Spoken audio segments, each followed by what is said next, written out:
Halo Sobat Belajar, apa kabarnya? Perkenalkan nama saya Farid. Kali ini saya pengen bahas sebuah materi mengenai energi dan juga lingkungan, gitu ya. Nah, pada kesempatan kali ini kakak ngambil sebuah judul yaitu energi sehat untuk bumi sehat.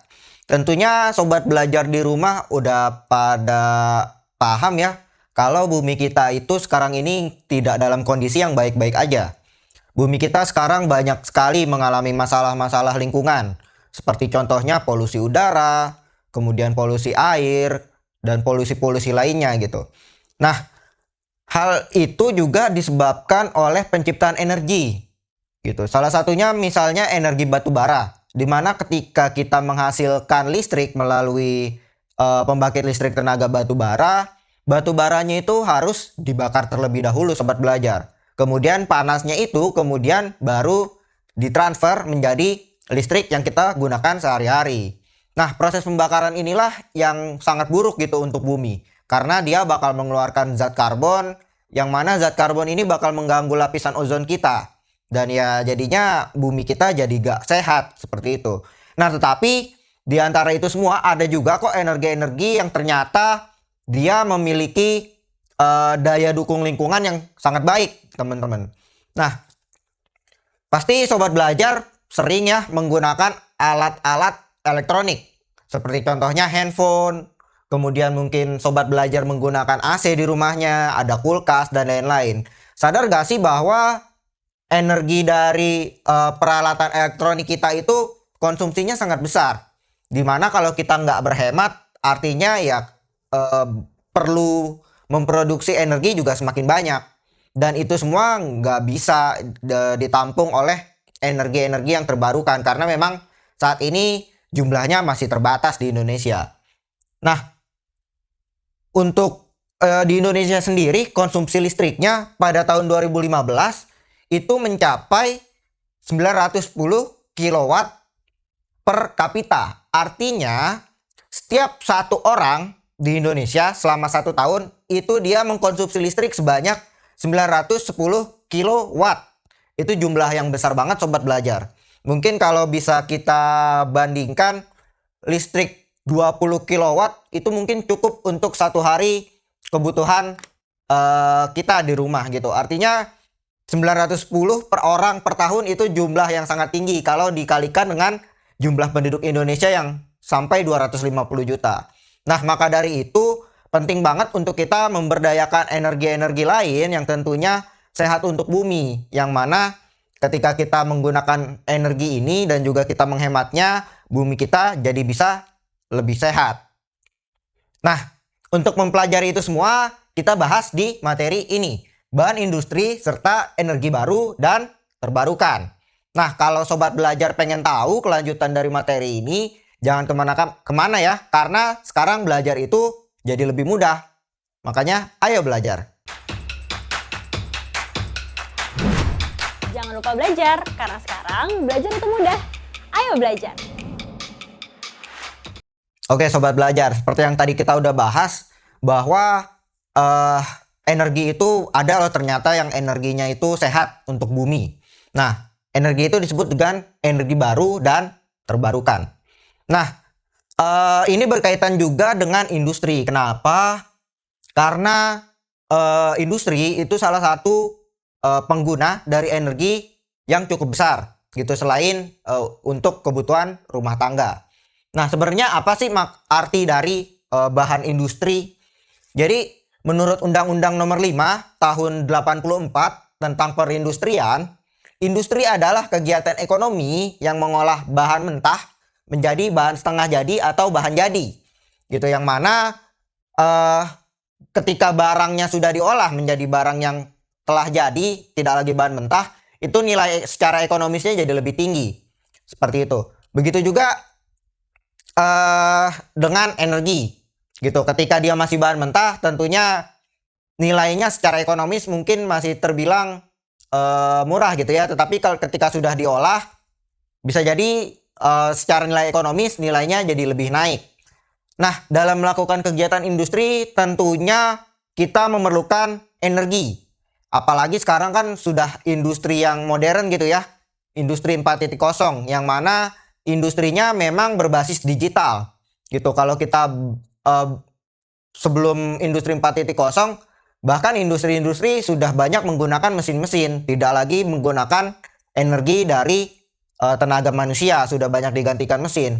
Artinya ketika kita sudah memakai mesin, mau tidak mau kita harus mengkonsumsi energi itu lebih besar dibandingkan kita menggunakan tenaga manusia. Nah, lalu kemudian energi baru dan terbarukan itu apa sih? Jadi energi baru dan terbarukan itu adalah semua bentuk energi yang berpotensi untuk menggantikan energi konvensional atau energi yang bisa kita katakan mainstream atau energi-energi yang umum lah. Misalnya seperti tadi energi pembangkit listrik tenaga batu bara ataupun pembangkit listrik lain yang sifatnya itu dia cukup berdampak kepada bumi kita, seperti itu. Nah, selain itu juga energi terbarukan itu dia itu minim sekali untuk kerusakan lingkungan. Artinya dia sangat baik buat lingkungan kita, gitu ya. Nah, ada apa aja sih dari energi terbarukan? Jadi energi baru dan terbarukan itu banyak banget. Kakak di sini ambil contoh 7 ya. Yang pertama ada energi angin. Kemudian ada air, panas bumi atau kita bisa sebut juga geotermal, ada matahari, kemudian ada gelombang laut, ada biomasa dan biofuel. Gitu. Kenapa kakak ambil 7 ini? Karena 7 ini adalah energi baru dan terbarukan yang potensial di Indonesia. Nanti kita bahas bareng-bareng ya. Oke, kita masuk yang pertama, yaitu tentang energi angin. Nah, energi angin ini sangat potensial di Indonesia, sobat belajar. Karena kenapa? Indonesia ini kan terletak di garis khatulistiwa ya. Yang mana garis ini adalah garis pertemuan dari angin utara dan angin selatan. Gitu. Ketika angin utara ingin bergerak ke selatan, pasti dia harus melewati garis khatulistiwa dulu. Yang artinya pada masa-masa tertentu angin di Indonesia itu cukup besar di beberapa wilayah. Yang mana itu sangat potensial gitu kalau kita ingin mengembangkan pembangkit listrik tenaga angin. Gitu, karena ya tadi potensinya sangat besar, wilayah-wilayahnya kita cukup luas juga. Jadi pembangkit listrik tenaga angin ini sangat bagus jika pengen kita manfaatkan. Nah, cara kerjanya seperti apa? Cara kerjanya sederhana. Ketika anginnya dia bergerak, kemudian menggerakkan baling-baling, kemudian baling-baling ini kan berputar. Nah, ketika berputar, turbin di dalam pembangkit listriknya itu akan menghasilkan listrik, yang mana listriknya nanti ditampung ke dalam baterai.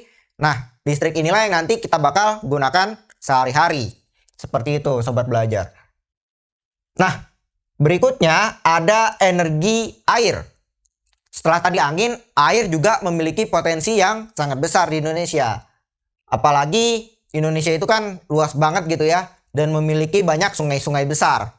Gitu, seperti Sungai Ciliwung, kemudian Sungai Kapuas, Sungai Musi, dan lain-lain. Yang mana kalau kita ingin manfaatkan, itu potensinya besar banget. Gitu. Nah, kurang lebih energi air ini sama seperti sebelumnya cara kerjanya.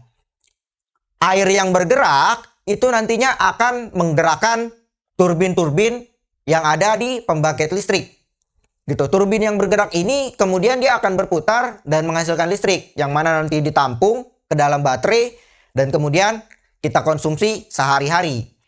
Nah, seperti angin ini tidak menimbulkan polusi sama sekali ya sobat belajar. Karena kan ya polusinya dari mana? Dia cuma memanfaatkan dari arus air aja gitu. Jadi memang benar-benar energi ini adalah energi yang sehat untuk bumi. Jadi makanya kalau kita ingin manfaatkan energi ini dengan baik, pasti bakal bagus banget gitu ya untuk bumi kita. Apalagi pembangkit listrik tenaga air ini juga bagus banget untuk sekaligus dijadikan daerah wisata seperti itu. Oke, selanjutnya ada energi panas bumi atau kita bisa sebut juga energi geotermal. Nah, energi panas bumi ini juga sangat-sangat potensial di Indonesia. Kenapa?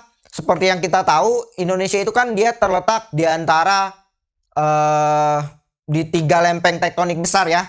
Yang mana 3 lempeng tektonik ini itu dia bakal menghasilkan yang namanya barisan gunung-gunung api gitu. Nah, karena tubrukan antar 3 lempeng ini banyak panas-panas dari dalam bumi yang kemudian dia terangkat gitu.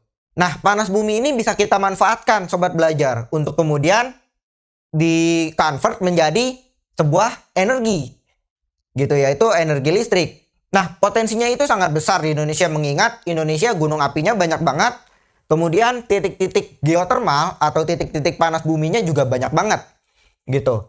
Yang mana kalau kita dilihat di gambar mungkin terlihat seram gitu ya, karena ini ada keluar asap, tapi asap-asap yang keluar dari panas bumi ini bukan asap karbon sobat belajar, tetapi ini adalah uap air gitu. Jadi walaupun dia terlihat seperti pabrik gitu ya, tapi ini adalah uap air yang mana nanti bakal ditransfer menjadi energi listrik.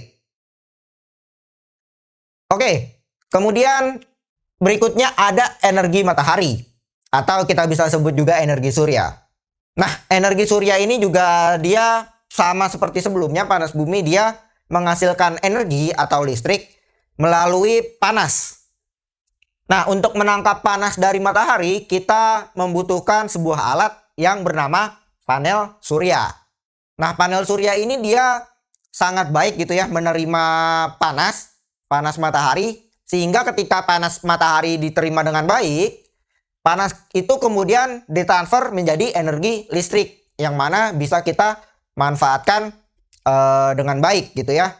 Dan juga energi matahari ini sangat potensial di Indonesia. Kenapa? Indonesia itu kan memang sepanjang tahun itu dia pasti ada matahari. Bahkan walaupun musim hujan, nggak mungkin setiap hari hujan. Pasti ada beberapa hari yang mataharinya itu ada gitu atau muncul gitu ya. Jadi energi matahari itu potensial sekali di Indonesia gitu ya. Oke, next ada apa lagi? Selanjutnya ada energi biomasa. Biomasa itu apa sih? Jadi biomasa itu adalah energi yang mana energinya itu terdapat dalam unsur biologis, yang mana unsur biologis ini masih memiliki massa gitu ya. Makanya disebut biomasa, yang mana dia bisa dimanfaatkan untuk kebutuhan energi. Sebenarnya contohnya banyak banget. Sebagai contoh misalnya ini ya, yang digambar ini ada gergaji kayu atau bekas-bekas serbuk kayu ya. Nah, serbuk kayu ini sebenarnya bisa dimanfaatkan atau diolah lagi menjadi sumber energi atau alternatif gitu. Jadi seperti apa?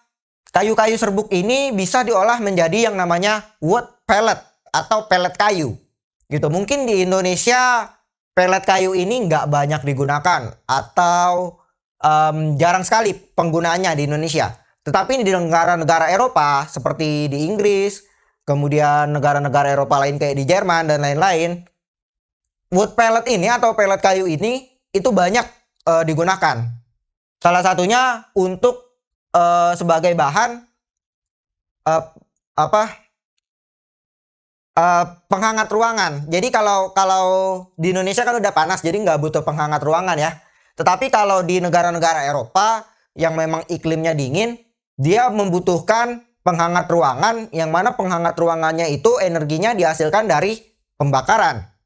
Nah, karena pembakaran dengan kayu itu lama-lama boros pohon gitu ya, karena harus tebang pohon dan lain-lain, makanya orang-orang mulai memanfaatkan serbuk-serbuk ini atau serbuk kayu ini diubah menjadi bentuk yang lebih padat dalam bentuk pelet, kemudian bisa digunakan untuk dibakar sebagai bahan bakar penghangat ruangan gitu. Jadi kan bisa lebih hemat kayu ya, yang mana tentunya bakal jadi lebih sehat untuk lingkungan kita gitu sobat belajar. Nah, kemudian yang terakhir ada energi biofuel atau bahan bakar berbasis biologi gitu, atau berbasis dari makhluk hidup.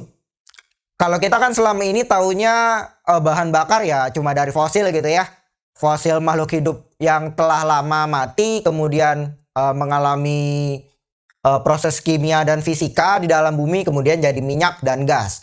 Nah, tetapi kalau biofuel, dia itu energinya atau bahan bakarnya itu berasal dari hal-hal yang bersifat biologis gitu. Nah, salah satu contoh biofuel itu bisa kita hasilkan melalui buah jarak. Nah, buah jarak ini banyak sekali ditemukan di Indonesia. Mungkin kalau sobat belajar periksa pekarangan rumah sobat belajar, bisa jadi sobat belajar malah punya tanaman ini. Yang sebenarnya tanaman ini potensial banget loh kalau kita pengen manfaatkan sebagai energi alternatif untuk bahan bakar kendaraan kita. Gitu ya sobat belajar. Nah, gimana sobat belajar? Jadi banyak banget ya ternyata energi-energi sehat yang potensinya besar banget di Indonesia. Sayang banget kalau energi-energi ini nggak kita manfaatkan dengan baik, mengingat potensinya sangat besar tadi di Indonesia. Nah, sekarang kita coba bahas kuis ya. Jadi, biar kita mengingat apa yang telah kita pelajari tadi, kita coba masuk kuis. Oke, kuis yang pertama ya. Sumber energi yang tergolong sumber energi terbarukan, itu ditunjukkan dengan angka. Kita bahas satu-satu ya. Batu bara. Tentu enggak ya. Batu bara ini dia bukan termasuk energi terbarukan. Jadi yang dimaksud dengan energi terbarukan adalah energi yang dia itu terbarukannya cepat ataupun dia itu tidak dapat habis atau lama habisnya. Kayak contohnya angin, air, terus kemudian tadi ada panas bumi, ada energi matahari dan lain-lain. Gitu ya. Batu bara ini dia terciptanya lama sekali. Mungkin butuh ribuan atau ratusan ribu tahun sampai sebuah kayu fosil menjadi batu bara. Geothermal ya dia termasuk terbarukan, angin iya, biomasa juga iya. Kalau minyak bumi dia seperti batu bara ya, membutuhkan proses yang sangat lama. Jadi jawaban untuk kuis yang pertama adalah 2, 3, dan 4. Gitu. Mudah ya sobat belajar ya. Oke, next. Pertanyaan kedua. Kelebihan energi baru dan terbarukan ditunjukkan oleh angka, kita bahas yang pertama. Ramah lingkungan, tentu ya sobat belajar ya. Energi baru dan terbarukan sangat-sangat ramah lingkungan karena minim sekali menciptakan polusi. Kemudian, 2, biaya instalasinya mahal. Ya, ini benar. Jadi memang energi baru dan terbarukan itu masuk ke dalam energi yang biayanya itu cukup mahal. Tetapi mengingat potensi dan daya dukung lingkungannya sangat baik, kenapa enggak gitu ya. Tapi ini bukan masuk kelebihan gitu ya, ini kekurangannya. Jadi kekurangannya salah satunya mahal. Mungkin di masa depan bakal tercipta alat yang lebih murah gitu ya. 3, pasokan melimpah. Iya ini benar banget gitu ya. Salah satunya misal energi angin. Di mana gitu di bumi yang nggak ada angin. Ataupun energi air. Di mana bumi ini yang nggak ada air gitu, mungkin cuma di gurun atau daerah-daerah yang kering gitu ya. Sisanya pasti tiap negara punya yang namanya sungai ataupun waduk yang mana bisa banget dimanfaatkan untuk pembangkit listrik tenaga air. Belum efisien? Enggak juga, dia lebih efisien tentunya. Karena energinya itu sumbernya gratis gitu ya, dan tidak terbatas, jadi tentunya dia lebih efisien. Nah, jadi jawaban untuk pertanyaan kedua yaitu adalah 1, 3, dan 5. Yaitu C. Gimana sobat belajar? Mudah ya? Oke, next. Kita masuk ke pertanyaan terakhir. Hambatan yang dihadapi Indonesia dalam pemanfaatan energi baru dan terbarukan adalah, nah, hambatannya selain tadi ya, instalasi biayanya cukup mahal. Salah satu hambatan lainnya adalah kurangnya sumber daya manusia yang kompeten untuk mengurus ataupun untuk mengoperasikan pembangkit listrik baru dan terbarukan. Gitu. Jadi jawaban untuk ini adalah E. Gitu. Nah, maka dari itu sobat belajar, harusnya ini jadi motivasi buat kita, semangat buat belajar supaya kita bisa menjadi SDM-SDM yang berkualitas, yang mana nantinya kita bisa mengembangkan energi ini untuk bangsa kita, dan tentunya energi-energi inilah yang nanti bakal membawa masa depan yang lebih baik bagi bumi. Gitu. Oke sobat belajar, gimana materinya? Seru ya. Semoga mudah dipahami gitu. Nah, itu aja materi mengenai energi baru dan terbarukan. Semoga sobat belajar di rumah bisa memahami dengan baik materi yang telah kakak sampaikan. Dan semoga materi kali ini bisa berguna untuk kita ke depannya gitu ya. Nah, kalau sobat belajar pengen lihat materi-materi lain yang lebih seru, tetap di aplikasi Ayo Belajar, karena di aplikasi Ayo Belajar bakal banyak banget materi-materi yang tentunya dibawakan oleh kakak-kakak yang seru, dan juga materinya tentunya disampaikan dengan cara yang seru gitu ya. Makanya jangan kemana-mana, tetap di aplikasi Ayo Belajar, karena sekarang belajar itu mudah. Ayo belajar! Jangan lupa belajar, karena sekarang belajar itu mudah. Ayo belajar!